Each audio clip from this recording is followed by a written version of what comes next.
Welcome back to Tracy Take Tuesday, where we release a new mock draft every Tuesday between now and the Tuesday right before the 2025 NFL Draft. My name is Tyler here with my brother Ryan, and today we're actually doing my fifth mock draft so far of the 2025 offseason.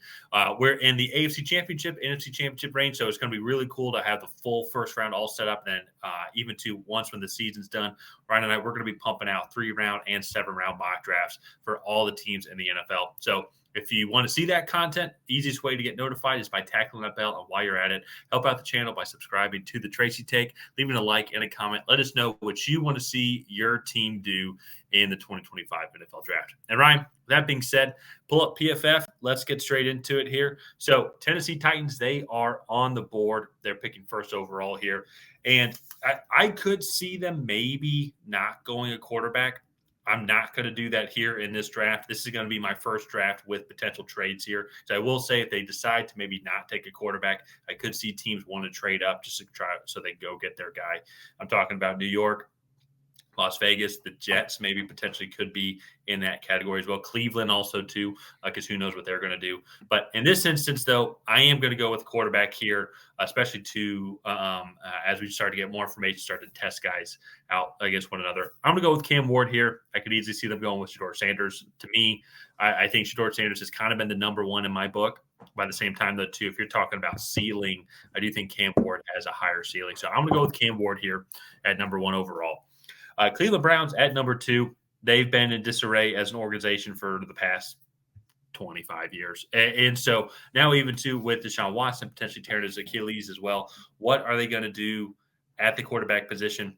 I think there's going to be a lot of things that they're going to talk about. I will say at the end of the day, I think they're going to go the free agent route. I think they're going to go a stopgap route.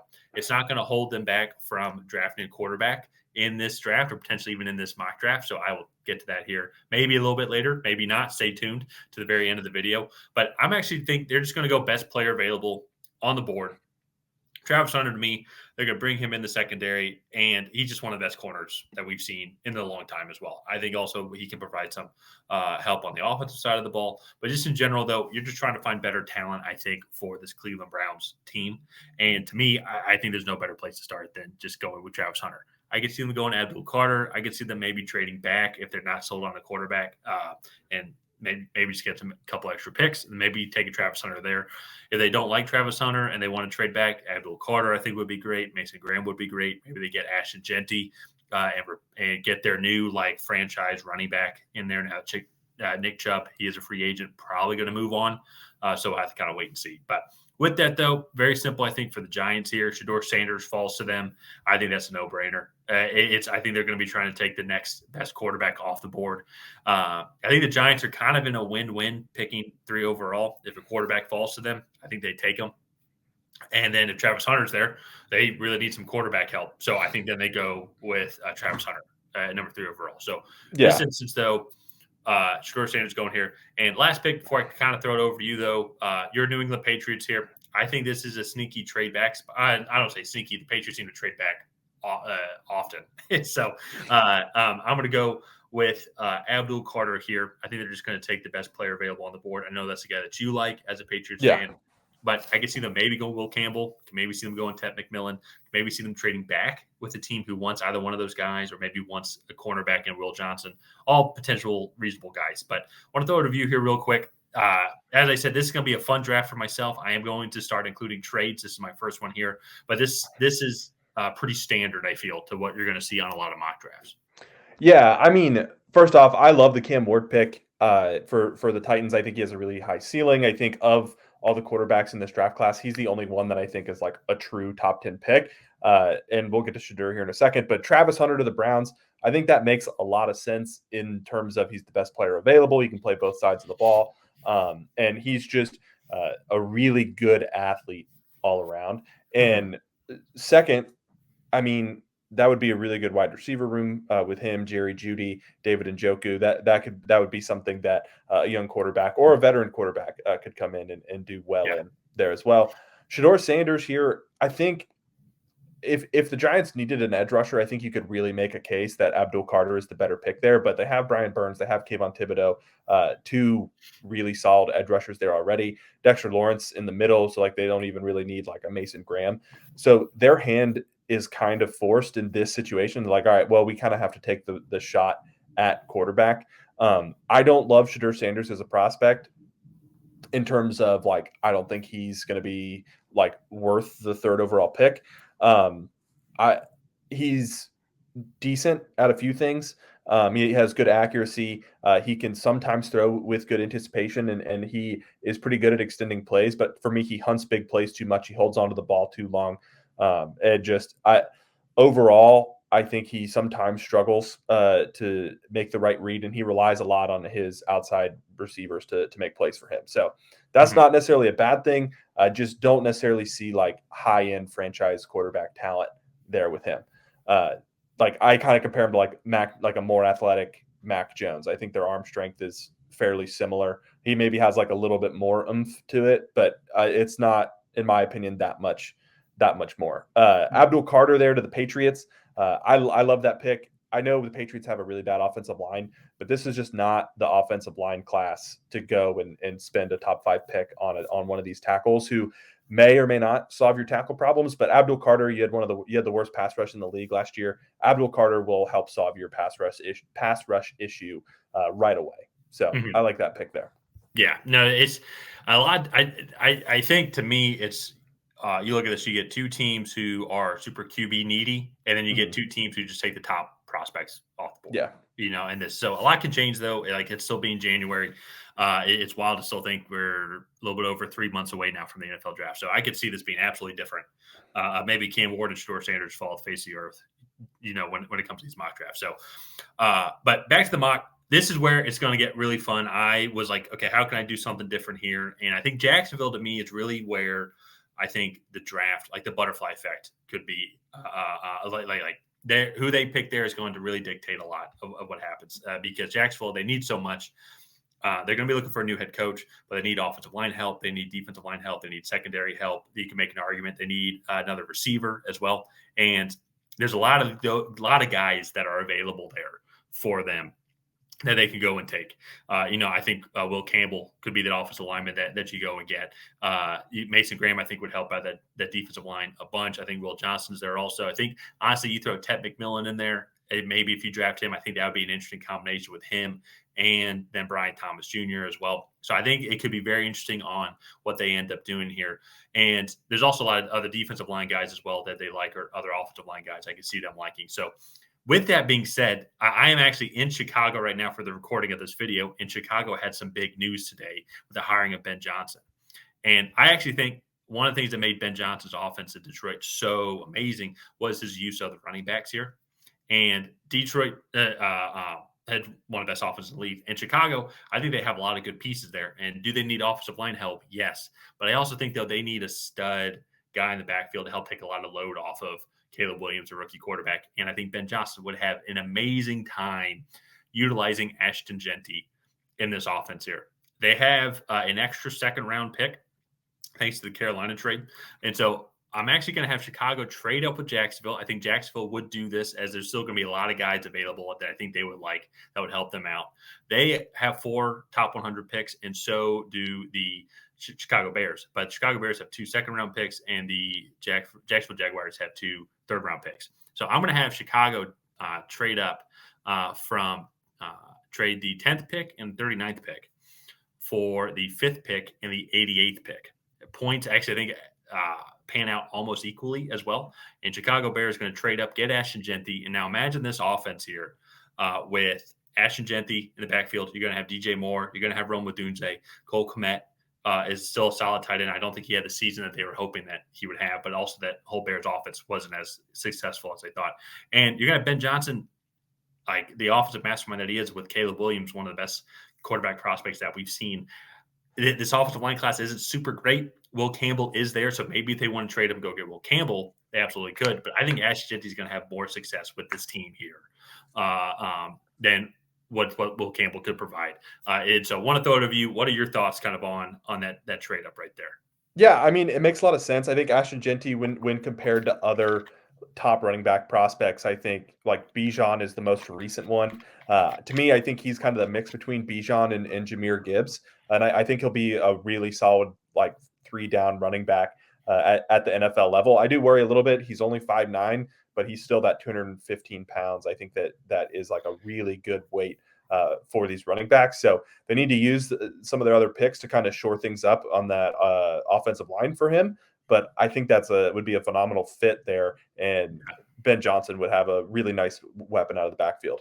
Yeah, I think it'd be a lot of fun. I'd be very interested to see what he can do in Chicago there. So moving on now to number 6 pick, Las Vegas Raiders. They've missed out on the top 2 quarterbacks. They missed out on the top cornerback. They missed out on a running back as well. Areas of need that they really will be looking for here.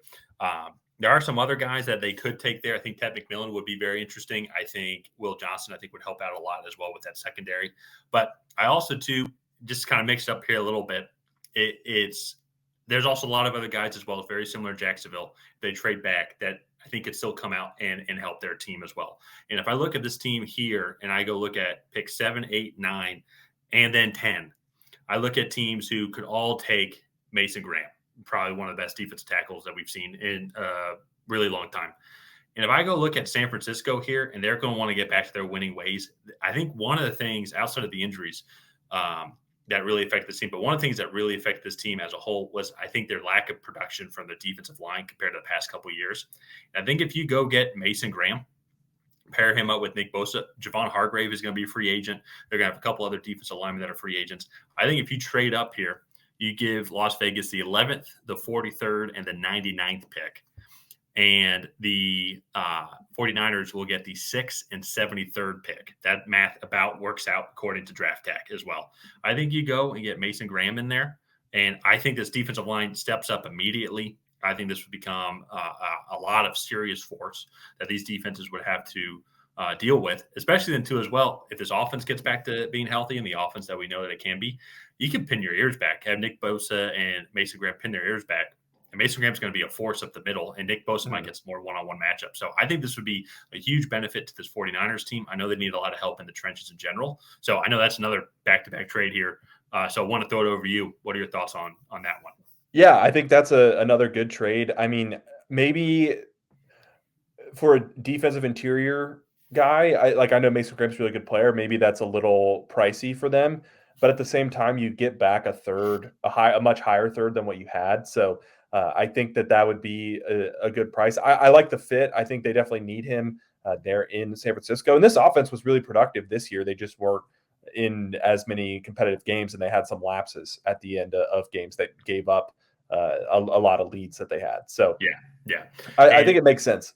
And I think for a Raiders team as well, too, it's like you have a lot of holes to fill. And if there's a guy you really love, I could see you sticking there, But if a guy like Mason Graham, I think teams would pay extra to go over. And as if you're 49ers there, too, you want to try and get like the best value that you absolutely can. They have a lot of draft picks. The Jets could take him. The Panthers could take him. The Saints could take him. Jacksonville, who's now picking at 10, could take him. And so I think you get that incentive. I think they're a good spot there for Las Vegas to trade back. And I think Las Vegas is still going to get a guy that they would like here, the way that this draft worked out. So let me fire through these next couple of picks before I throw it back over to you. But New York Jets, though, now they missed out on Mason Graham. And so, but that being said, I still think they focus on the defensive side of the ball here. They're still on their head coaching search. It's very Aaron Glenn has been linked to them a lot. Another defensive head coach. I think that would be very interesting as well on what they do on the defensive side of the ball. But to me, my reasoning for this is DJ Reed's going to be a free agent. I'm going to expect them to not re-sign him because this is going to be a pretty solid corner class. Where they're picking, I think they could go get this corner and Will Johnson here and to replace him. But where they're at salary cap wise, and they're going to have to figure out some things on the offensive side of the ball. I think DJ Reed's going to go elsewhere, and I think you go and get your DJ Reed replacement. And so, moving on now with Carolina. Carolina, obviously, there's a lot of defensive line help that they need, and there's a lot of different guys I think that they could go. And I try to mix it up here a little bit because I could see them going Kenneth Grant, Nick Scorton, James Pierce Jr., Shamar Stewart, Mike Green. There's so many guys here that if they fall in love with it, they can fit into their system. But I think one thing that would be kind of interesting is a guy like Malachi Starks here. Xavier Woods and Nick Scott, like they're two strong safeties, are both going to be free agents. So maybe if they don't bring it back, maybe they don't bring one of them back. And a guy like Malachi Starks, just with his overall football ability, we've seen really good, successful safeties now in the NFL. Like these draft, like just really good defensive players on this in the secondary, like a guy like Kyle Hamilton, a guy like Brian Branch. I think Malachi Starks could be in that realm as well and add him to this secondary, help out this defensive line. And this defensive line class is so deep. I think they can go and find effective guys in the defensive line in the second, third, fourth rounds, that can come in and really help out this defense. They're going to get healthier with Derek Brown coming back. They could maybe re-sign a couple of guys on the free agency that they could get after. So I think here, if you go with Malachi Starks, just get a really solid football player at 8, and then you can continue to keep addressing that defense throughout. And as I said, maybe this is wrong. I'm just trying to mix it up here instead of taking Nick Scorton or Kenneth Grant, like how I think I've always done, or like Tyleek Williams here. Yeah. So I think Malachi Starks, would be very interesting in this division, especially too if you look at this division as well. You're going to have Michael Penix, who can sling it now with the Atlanta Falcons. Baker Mayfield and Tampa Bay offense, they're going to sling it now. So you're going to need good, smart, athletic secondary guys. So I think this would be a pretty solid matchup for this team. New Orleans Saints here picking at number 9. I have the going with Shamar Stewart. They really like the big defensive end type guys. I think one of the things too with his overall size, it's even bigger than Nick Scorton. I think I could see them going Shamar Stewart. Right? I could see just somebody with his ability rising up draft boards, and the Saints taking a flyer on this guy here. Wrap up these last couple picks with the trades here. So Jacksonville now picking at number 10. So one of the guys I mentioned that they maybe could even take at 5, he's actually still here. I think this is a perfect scenario for Jacksonville. Is you trade back, you get some extra draft capital, you get another second-round pick, and you still get Will Campbell that you can bolster up that offensive line for. It's possible he might not be here, and if he's not here, maybe you could go Ted McMillan. Maybe you could go a Will Johnson. Maybe if Mason Graham doesn't get traded up for it, you could take him there. So there's a lot of avenues, I think, for Jacksonville. You could trade back. You get another second-round pick, a very early day 2 pick with a lot of great talent that's there, provides more flexibility. But then still a lot of good guys I think you can get here at number 10. So I think that trade back spot for Jacksonville is very feasible. And lastly, the 2 for Las Vegas, same scenario. Ted McMillan, he is still here. His value at number 11 now, I really like. Not saying I don't like it at 6, but I think it was worth it to trade back, risk it, as you still have a lot of other needs that you could go and address. There's offensive line guys here that you could take at 11 if Ted McMillan is not available. Let's say Will Campbell doesn't get taken by Jacksonville. I think Will Campbell would come into this offensive line and help out a lot. Malachi Starks would be great if the Carolina Panthers don't take him. So similar as I think for Jacksonville, a lot of other different avenues for just getting good players if you trade back and then you're helping out your draft capital later on. Yeah. I mean, all in all, I think a lot of these picks make sense. Going from Will Johnson makes sense. I think that would be the best corner duo in the league if Will Johnson can stay healthy. Malachi Starks is a great player. His value just kind of, I think, falls on a lot of people's boards because he is a safety. But you talk about a guy that can do it all on a defense. I mean, he can come in, he can play strong safety, he can play free safety, he can play in the box. Just a really solid football player, and he's going to be a leader on a defense. I'm going to skip over the Shamar Stewart pick really quick and go Will Campbell, Ted McMillan. I think that's great value. If you can trade back and still add that level of talent to your team, I think that's a win for both of those teams. Yeah. I do not like the Shamar Stewart pick. I don't think he is a first-round talent. I actually have a third-round grade on him just because he is kind of like that tweener player, and he's a great athlete. Don't get me wrong, and you watch him, and he explodes off the ball, and he does all that really well. It's just when it actually comes down to the finer points of the position, I feel like he struggles with his hand placement. He sometimes just kind of rushes without a plan, and he can be blown off the ball a little bit in running down scenarios. I actually also think that his best role will be kind of in a 5 technique where he's that 3-4 defensive end. He's going to have a lot of one-on-one matchups, but his athleticism could be utilized really well, where he could be a crasher on stunts. He can be a looper on stunts as well. Yeah, and you can really kind of throw him around there. But I think he's more of a developmental prospect than his athleticism would allow. But I definitely could see a team like falling in love with his athleticism and bringing him up to this style of pick.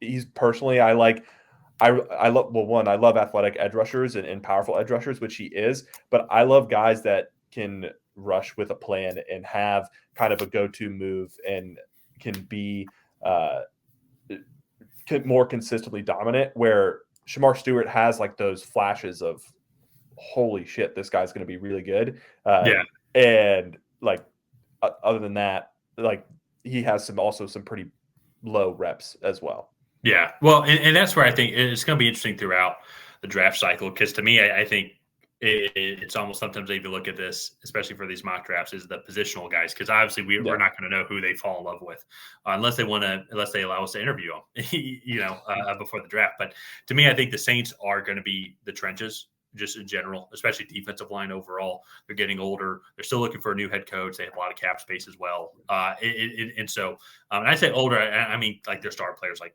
Cam Jordan, for example. And that's what I mean by that. So I do believe that the Saints are going to go defensive line. And if, like you said, if you don't like Shamar Stewart, it could be James Pierce Jr., who's going to go here next to the Dallas Cowboys. If that's the route that they go. If they want to go with Nick Scorton.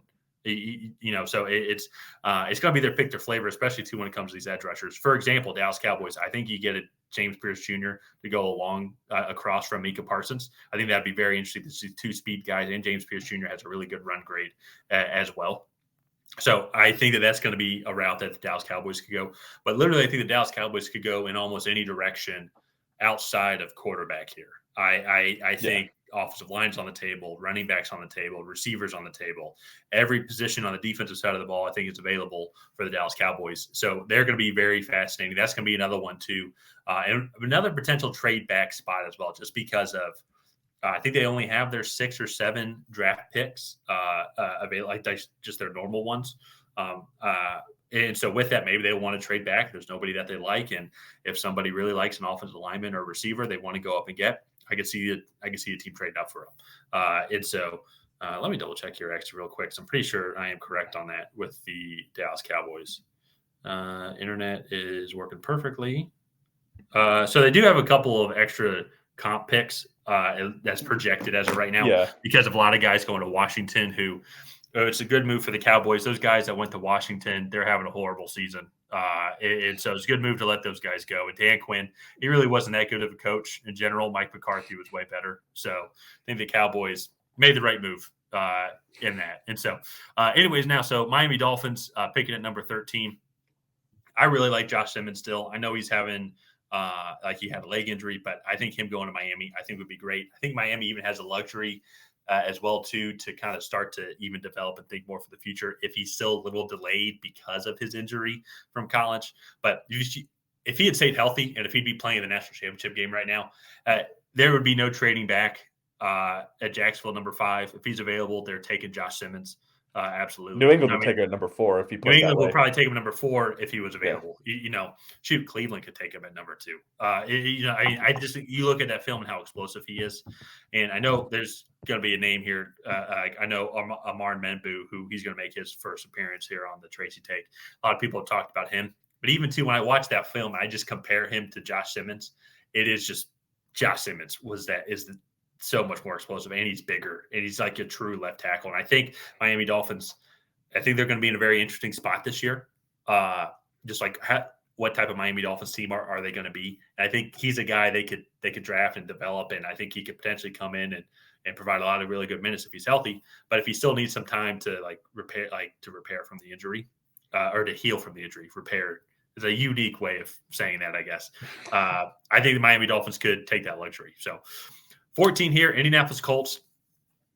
Not too many corners that I really like for that. I mean, you can maybe take Jahdae Barron there. If Malachi Starks falls, I think that's a unique guy. But I was looking at this, and this pick and the Falcons pick, I thought about a lot as like potential trade back candidates. What could they do? Because the Colts, I'm pretty sure they only have their original 7 picks.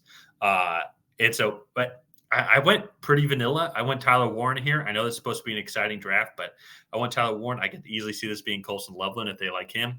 If they like a Jahdae Barron, I think that would be a good route that they could go. I will say, as of this recording, and Ryan, I'm going to butcher this name, the Colts did hire former Cincinnati Bengals defensive coordinator Lou Anarumo. Anarumo. Oh, so close. Anarumo. Yeah. And so they could go edge rusher here as well, because I think a Leatu Latu guy, actually, that's kind of the perfect type of build is what Lou worked with in Cincinnati that Trey Hendrickson has. So maybe they would want to go with somebody like Nick Scorton and put him alongside him, for example, that bigger athletic build. But I decided to go against that. Ended up going with Tyler Warren.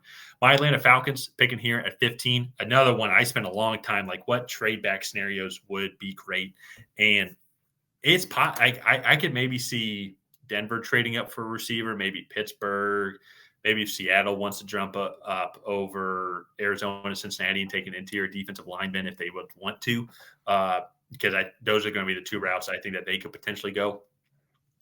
Maybe a couple other teams in the mid-20s, but it just nothing was in the moment like was making sense to me. But not a lot does. But that's because I'm stupid. That's separate. I did end up going with the Marshall edge Mike Green at number 15 here. Really like him on film. He's got a bunch of sacks on the season, and his film against Ohio State against this offensive line that's playing in the national championship, he has some really good film on. And I think he could be a guy, especially too if they're going more to that 3-4 technique. Him across from Arnold Ebiketie, I think could provide a lot of speed on the edge. And we just need a guy that can get sacks. And Mike Green got a bunch of sacks at college. Maybe this is a horrible pick. Probably is. Actually, I take that back. I know it's a horrible pick because Falcons can't draft edge rushers to save our lives. So sorry, Mike Green. I just ruined your NFL career. But I think the scheming fit works well. If you don't like Mike Green, I think Michael Williams would be interesting. Nick Scorton as well, if they want to really beef up the interior, because if they move away from Grady Jarrett and also David Onyemata and all the other old defensive interior guys. I think Kenneth Grant would be an interesting guy as well. Also, another sneaky one too, if Malachi Starks falls, I think going safety as well would be interesting. We had an interesting comment in our Falcons preview video as well. If they fall in love with the safety from, I believe it was South Carolina. Let me pull Nicky Manwari. Yeah. Maybe take him there. I do think safety and secondary is highly on the table here. If they don't trade back and if they don't like a defensive lineman. So last pick here before I throw it back over to you real quick. Arizona Cardinals. I just mentioned this name. To me, I just love Kenneth Grant in this defense here, really beefing up the middle, really providing a lot of good pressure. We talk how amazing Mason Graham was at Michigan, but him and Kenneth Grant together were, I mean, borderline unstoppable, especially in the second half of the season. They're the reason that, and also Ryan Day called a horrible game, but they're the reason why Michigan won the Ohio State game. In my opinion. And so Ohio State did play awful, but that's besides the point. And so I really like Kenneth Grant just in general, and he's a super huge human being. Yeah, and I think that's a fantastic pick. They need some run stuffing ability in there, and he does bring some pass rush upside to like a kind of nose tackle, like zero technique position. So that would be a really interesting fit there. I like Mike Green. I think he's really worked his way into first round, like true first round consideration. Not like one of these fringe guys that he kind of has been for the last few weeks. Tyler Warren to the Colts makes sense. Like they need a tight end. Josh Simmons, I like. He's going to be a little bit of a developmental guy, I think, just because he's going to be working his way back from that knee injury, which I heard it was a torn ACL. I heard it was also a torn patellar. In terms of injuries, you want the torn ACL and not the patellar. But I think that is a good pick there. And James Pierce Jr. is probably my favorite pick so far. He has just, I think, really been an unsung hero. He was playing out of position. He's going to do his best work as an outside linebacker, and he was kind of playing as like a 4-3 end in Tennessee, and actually was kind of really punching above his weight class, especially in the run defense grades there for only being like 242 pounds or whatever he is. So I really like those picks there. Yeah. And so moving on now to Cincinnati. Went back to mixing up a little bit. Defensive line, offensive line, obvious. But I think one thing, too, though, is especially, too, if T. Higgins moves on in free agency, and even, too, if they don't want to re-sign Mike Gesicki, or even if they do but still develop Colson Loveland, I think that would be very interesting to have Colson Loveland working with Joe Burrow here. Colson Loveland, all these considered, like, had a solid career, right? Had a really good career at Michigan, and he did like in a very non-passing heavy offense, and he was still always seemed like to be the number one receiver or pass catcher. And so I think you go put him with Joe Burrow, and then have Jamar Chase, and then Andre Oshivas and Chase Brown also as weapons on there. I think you could see him potentially take a giant leap forward in his production, just because he won't be the center of attention when it comes to defensive game plans every year. And so I think he'd be a great addition to that team. Picking here at Seattle, once again, I think they're another team that could go a lot of different ways. Interior offensive line is obvious, and there's guys here if they'd want to take him. Armand Menbu is a guy. Donovan Jackson, I think, is a really good guy. Actually, spoiler alert, I don't end up using Donovan Jackson, but I think Donovan Jackson could be a guy that works his way up into the first round just because of his versatility from what we've seen this year. Tyler Booker, obviously, is another guy. But I end up going another route. To me, I just think Nick Scorton fell. And to me, I just think the value of kind of what he could bring to the table and continue to keep adding just good defensive pressure and like working on the trenches. Like you're focused on the trenches. I think he's a bigger guy. I go look at what Mike McDonald did in Baltimore. I think maybe he's looking for a guy like that. I could be wrong. Seahawks fans, I love your guys' honesty. So let me know if you guys like that pick and be very vocal on that. If they don't like Nick Scorton, but you like a different edge rusher, they want to go more for a smaller guy. Ryan, I think you'll like this pick here. But Tampa Bay, they're looking for, I think, a running mate to go alongside with Yaya Diaby. And you really like Donovan Ezerake. He does have a lot of good film. He is a little undersized, but he's so quick off the ball. I think you pair him up with him, Yaya Diaby, and then Vita Vea in the middle. I think with Vita Vea in the middle and then Donovan Ezerake's weight, it will average out to like a normal defensive line size because Vita Vea is that huge. And so Donovan Ezerake, a little bit tinier, but super productive, great career at Boston College. I think he would be phenomenal in a Tampa Bay Buccaneer system. So this is where things get a little bit more fun as well here. I try to have a run of a position that we haven't seen just yet. And you've talked a lot about the receivers. And I think maybe the receivers could potentially go off the board a little bit higher. I think there's some good guys here. So real quickly, kind of rapid fire, and then I'll throw it over to you to get your thoughts on it. So Denver Broncos, they take Emeka Egbuka. Pittsburgh Steelers, they take Luther Burden. I think he'd be a great compliment to George Pickens in Pittsburgh. Los Angeles Chargers have your boy Jaden Higgins actually going there. I think Ladd McConkey, obviously he's going to be like their primary possession guy. I think Savion Williams, sorry, not Savion Williams. He's also a TCU receiver. The other TCU receiver, Quentin Johnson. I think his best role is going to be more in that kind of Y position where you can move him around a little bit with his speed, use him as a gadget guy. Well, Jaden Higgins, to me, I think is going to be a good, really good primary X kind of guy. You can move him around a little bit as well, but I think it provides a lot of versatility to that offense. Green Bay Packers, they're not going to go receiver. They're going to go edge rusher. They're going to go Jack Sawyer here. Felt like maybe that would fit. They like Big Ten edge rushers. And then lastly, though, here's that run on receiver. I think one of the big things that is holding back Lamar Jackson is actually his receiving group as well. I'm not just talking about Mark Andrews dropping the ball. Mark Andrews had a phenomenal career in Baltimore. Isaiah Likely has been phenomenal as well. They really just kind of rely on – I don't want to say rely on Zay Flowers, but I think they could improve the overall talent at ceiling room. And this is a guy I know you've talked about a lot, and you go watch his film. He did end up getting hurt at Utah State, but I think Jalen Royals would be a very good, consistent complement, I think, for Lamar Jackson here. You watch his film, he is amazing. And I think the speed from Zay Flowers, the speed and athleticism from Lamar Jackson, then you have just the brute force in Derrick Henry as well. I think you go provide a very consistent receiver in Jalen Royals. I think that would be great. And a team like Minnesota, they only have 4 picks, so they need to trade back. So I had Baltimore, who has a bunch of picks, trade pick 27, 135, and 181 for picks 24. So, and then they take Jalen Royals there at number 24. So maybe definitely probably a reach, but I also think too, it's going to be interesting to see how the league values these receivers, but especially too when it comes to the first round, because to me, when you go look at a lot of these edge rushers, defensive line guys or offensive line guys, there's not too much of a difference between now versus 60, 70 when you get to that round. So maybe they fall in love with the guy that could bring a lot of value that might not be there for the next pick and take advantage of it. So I'll take a break here. Ryan, what are your thoughts?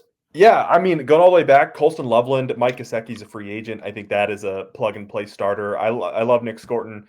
He hasn't been as productive as a pass rusher this season, but he's moved inside to be, well, I say inside, but like they run more of a 4-3 system there, and that's just not as conducive to edge rusher like sack production. But he's been really stout against the run. He's done a really good job there, just being a well-rounded edge rusher at Texas A&M. And so I think Seattle gets a really solid edge rusher there. I love Donovan Ezeraku. He is a little undersized. He's 6'2", 247, but he has the arm length to play at the NFL level, and he is really quick off the ball.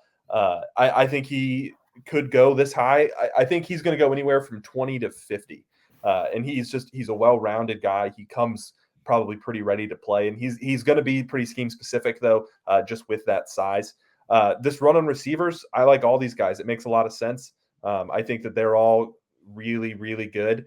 And I think, especially at this point, in a weaker class, I don't think we're going to see like teams stick to that best player available mentality all the time.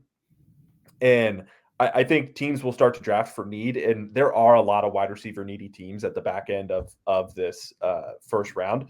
And so I think it's going to be really interesting to see. We could see like a 2023 type of run where like 4 or 5 receivers go back to back, basically. Yep. That's kind of where I got my inspiration from here. And that was kind of my thoughts too. It is just like you go look in like in the teens and the 10, a lot of linemen, Yeah, I'll even include the tight ends there.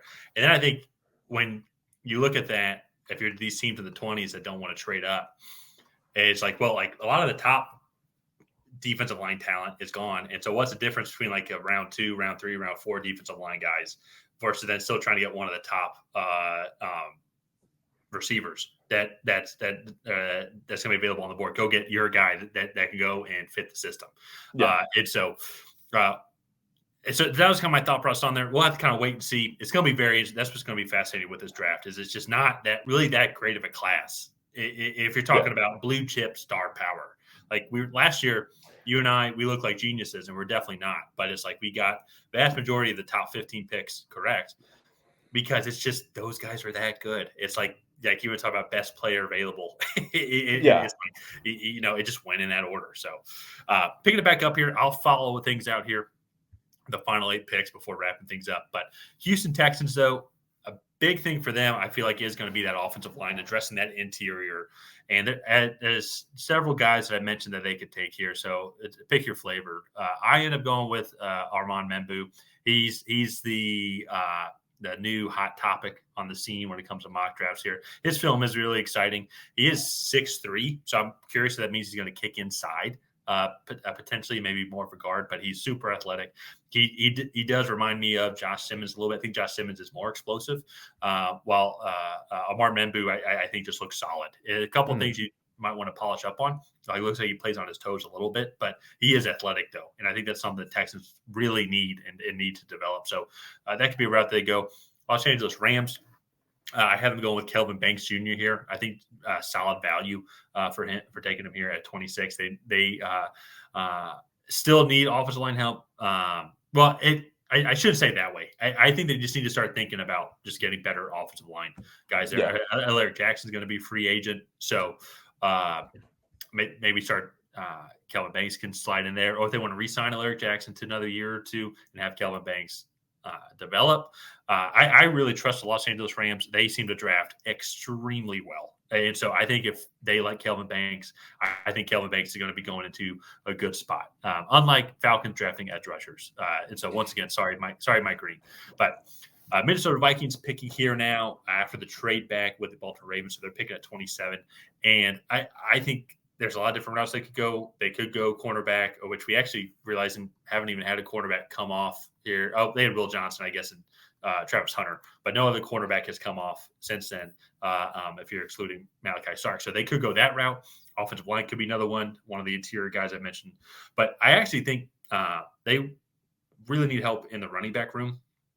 And this is a deep running back class. They do have a couple extra picks as well. So maybe they would want to take a running back in the 4th round or 5th round and give him a lot of reps, as there's a lot of really good guys like a Dylan Sampson maybe in the 4th round, or Ollie Gordon in the 4th round with one of their new picks. But I have them going Marion Hampton here. I just really like this guy. I mean, Dude's just an absolute bowling ball and had an absolutely amazing career. And I think it would really help out J.J. McCarthy or whoever the quarterback is going to be.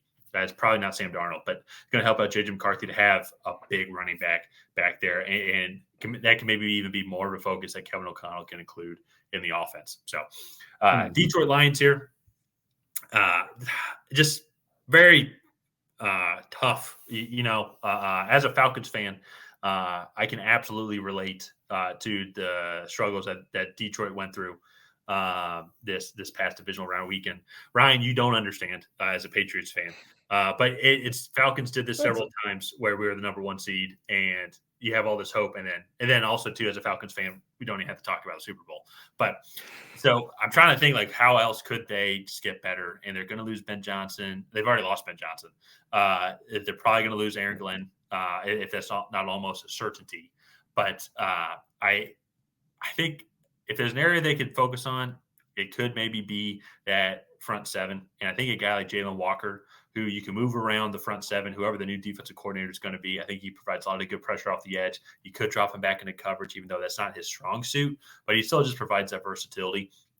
He is a little bit different than Aiden Hutchinson, so that could be the one knock, but it's going to depend, I think, on the new defensive coordinator that would want to come in. That would maybe a guy like Jalen Walker here at 28 could be great value. If another guy they could end up going with is actually who the Commanders end up taking. I had them going with JT Tuimoloau. I think I pronounced that correctly. And so if I didn't, I apologize, JT. Where is Jalen Walker?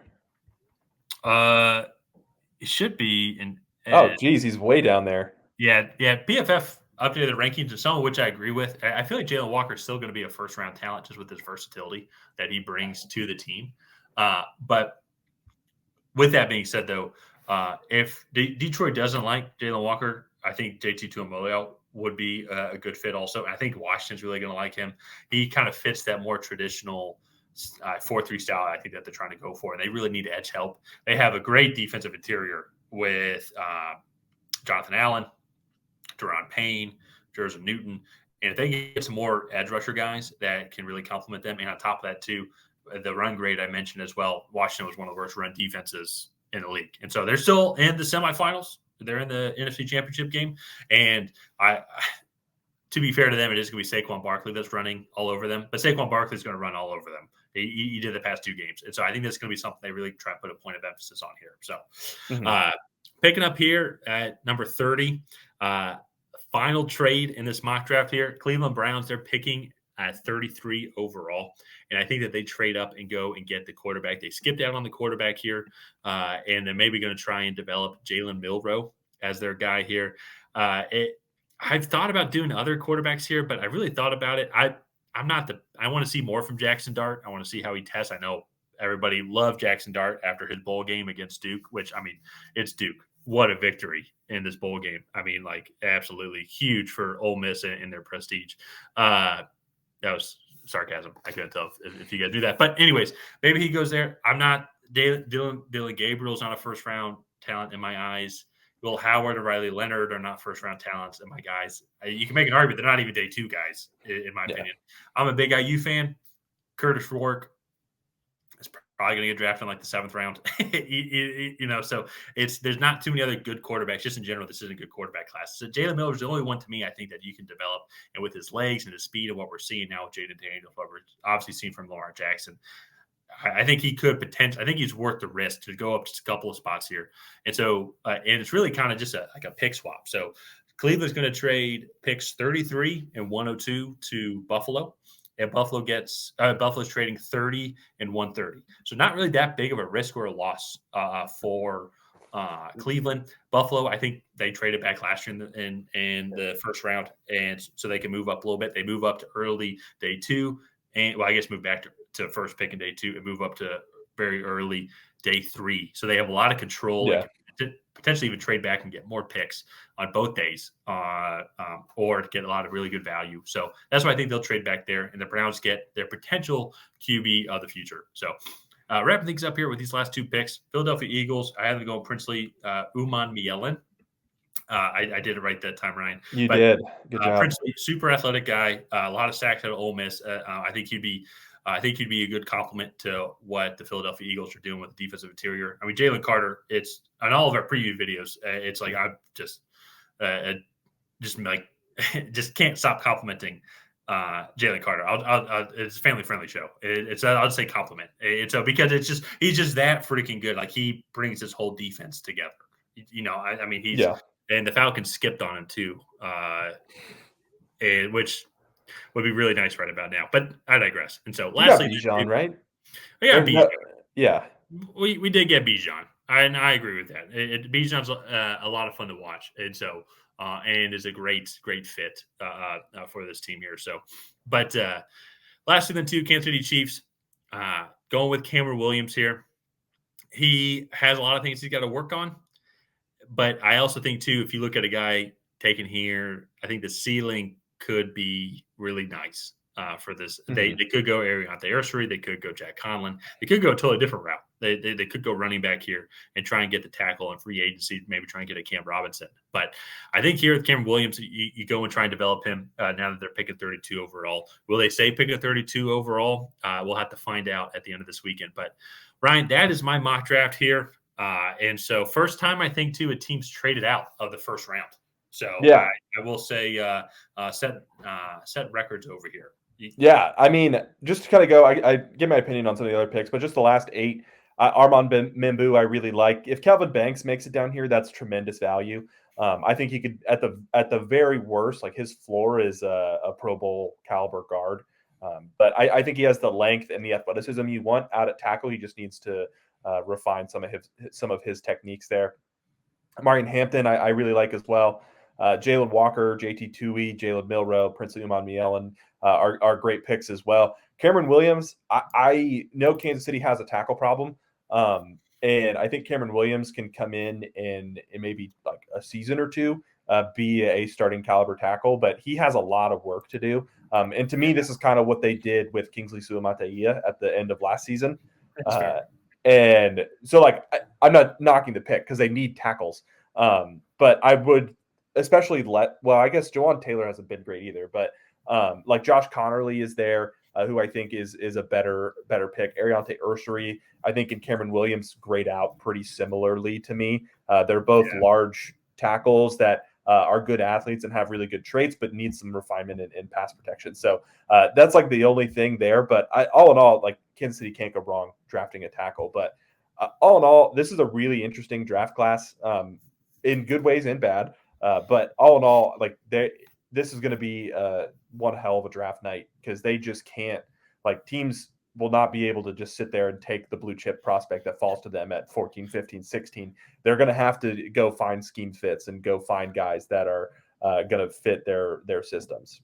Well, and that's what's going to be very interesting too about this as well. And with my first mock draft doing trades, this would be just kind of like my final thought because me just doing this thought experiments and everything with this. But it's kind of like last year, you can see teams being like, I will give you a fortune so we can trade up and go get this one player. But the team that they're trying to trade up with is like, no, we love this player. Now it's going to be like, I feel like the team that is up to pick is like, hey, we don't like anybody. Do you like anybody? And they're like, no, we don't like anybody either. So they might not want to trade up either. So I could see that happening a lot. I will say where teams just kind of get stuck, be like, we have to pick somebody because like our 10 minutes is up and nobody wants to move right now. But at the same time, though, too, we got 3.5 months, and I'm sure there's going to be a lot of scouting, a lot of film. I could see how teams could fall in love with these guys.